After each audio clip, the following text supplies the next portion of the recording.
The ice did not crack loudly when it gave way beneath her boots. It sighed like a tired lung giving its last breath, and in that soft sound the mountain decided whether she would live or disappear forever. At 75 years old, with a spine bent by decades of wind and work, she stood alone on a frozen slope where even young men feared to walk, staring at a block of blue-white ice that held a small life inside it. The snow leopard cub lay motionless, its pale fur dulled by frost, its chest barely lifting, as if the mountain itself was slowly stealing its breath. One wrong step, one moment of fear, and both of them would become part of the silence that ruled these heights. If you believe in kindness, second chances, and quiet courage that the world often forgets, take a moment right now to like, comment, share, and subscribe to the channel Wild West Tale. Your support keeps stories like this alive, stories that remind us what humanity still means. Her name was Aylin, and the mountains had been her whole life. She had been born in a stone house pressed against the earth like a prayer, raised among shepherds, storms, and long winters that tested the soul. Time had taken many things from her: her husband, claimed by a fall years ago, her only son who left the mountains and never returned, and much of her strength, which now lived more in memory than muscle. But time had not taken her sense of responsibility to this land. The peaks had fed her, sheltered her, and shaped her, and she believed with an almost spiritual certainty that when the mountains asked something of you, you answered no matter the cost. That morning began like so many others, with the sound of wind scraping ice against rock and the pale sun struggling to rise through clouds. Aylin had gone out to check her old traps and clear a path for her goats, moving slowly, carefully, leaning on a wooden staff polished smooth by her hands. The cold was sharp enough to sting her lungs, and each breath felt like it carried tiny knives. She noticed the marks in the snow first, small and unsteady, leading away from a rock face. Snow leopard tracks, rare, sacred, and troubling all at once. Where there was a cub, there should have been a mother. The absence tightened something in her chest. She followed the tracks farther than she should have, farther than her body advised, until the land dipped into a narrow basin where meltwater had frozen into thick, deceptive ice. That was where she saw the cub, trapped at the edge, half encased, its back leg frozen solid, its body trembling with exhaustion. The ice around it was webbed with fractures, thin lines spreading like veins. Any sudden movement could shatter the surface and send everything plunging into the freezing water below. Aylin stood there for a long time, the wind tugging at her coat, her breath forming clouds that vanished almost instantly. Fear crept into her thoughts, not loud, not dramatic, but steady and rational. She knew no one would come. No one even knew she had taken this path. Her age pressed heavily on her awareness, every ache and weakness suddenly amplified. But as she watched the cub's shallow breathing, something deeper than fear rose within her. She had once held her own child in arms, just as fragile, just as dependent. The memory was not sharp. It was warm and aching, like an old wound that never truly healed. The struggle began not with action, but with choice. Aylin tested the ice with her staff inch by inch, spreading her weight as she had learned decades ago. The surface groaned softly, a warning she respected. She moved on her knees, then her belly, lowering herself until the cold seeped through layers of clothing and bit into her bones. Each movement was slow, deliberate, as if time itself had thickened around her. Her hands shook, partly from cold, partly from the strain of holding her body steady against gravity and fear. The cub stirred when she came close, its eyes opening briefly, pale and unfocused. It did not struggle much. It was too tired for that.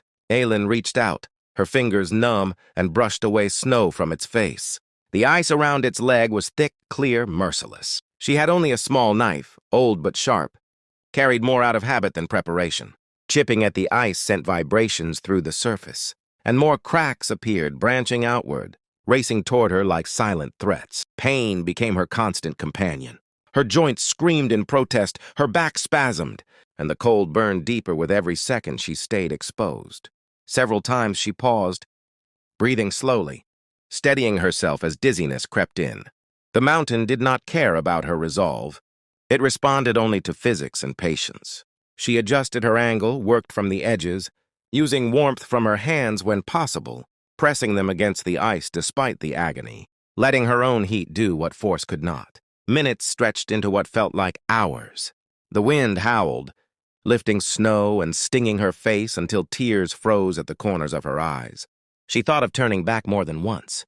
She thought of the warmth of her stove, the safety of stone walls, the quiet dignity of accepting limits. But every time she considered retreat, she felt the small, uneven pulse beneath the cub's fur. And the decision made itself again. At last the ice loosened. Not dramatically, not all at once, but enough for her to free the cub's leg with careful pressure. The moment it came free, the ice beneath her shifted violently. Aylin felt the surface give way, water surging up, soaking her clothes instantly. Cold, unlike anything she had ever known, wrapped around her legs, stealing strength, turning muscles to stone. Panic flared, bright and dangerous, but she forced it down, focusing on the weight in her arms, the fragile life she now held against her chest. Crawling back was harder than getting there. Her soaked clothes dragged her down, the ice threatening to break with every movement. She pushed herself forward with raw will, inch by inch, ignoring the burning in her lungs and the creeping numbness that whispered of sleep and surrender. When her hands finally found solid ground, she collapsed, clutching the cub, her body shaking uncontrollably. Time blurred after that. The walk home was a fog of pain and determination. The cub wrapped inside her coat, its warmth faint but real. By the time she reached her house, night was falling, and the sky burned with cold stars. Inside, she lit the stove with trembling hands, laid the cub near the fire, and worked to warm it slowly, carefully, knowing too much heat could kill it just as surely as cold. The hours that followed were a quiet vigil. Aylin fought her own creeping hypothermia while watching the cub breathe, waiting for signs of life to strengthen or fade. She fed it drops of warm milk, cleaned its wounds, and spoke softly, not in words meant to be heard, but in a rhythm meant to comfort. Somewhere in the deep night, the cub lifted its head just slightly and let out a weak sound that was more breath than voice. Aylin closed her eyes then, tears finally thawing and falling, mixing relief with exhaustion. Days passed. News traveled slowly in the mountains, but it traveled. A wildlife ranger arrived, astonished to find the cub alive and recovering, and more astonished to learn who had saved it. They spoke of risks, of procedures, of how close it had been to disaster. Aylin listened politely, her body still aching, her hands cracked and swollen. She did not speak of courage. She did not speak of sacrifice. To her, it had simply been what the moment demanded. When the time came for the cub to be taken to a sanctuary, Aylin watched from her doorway, leaning on her staff, her face lined with fatigue and something like peace. The mountains stood unchanged behind her, vast and indifferent, but she felt a quiet shift within them, as if they had acknowledged her once more.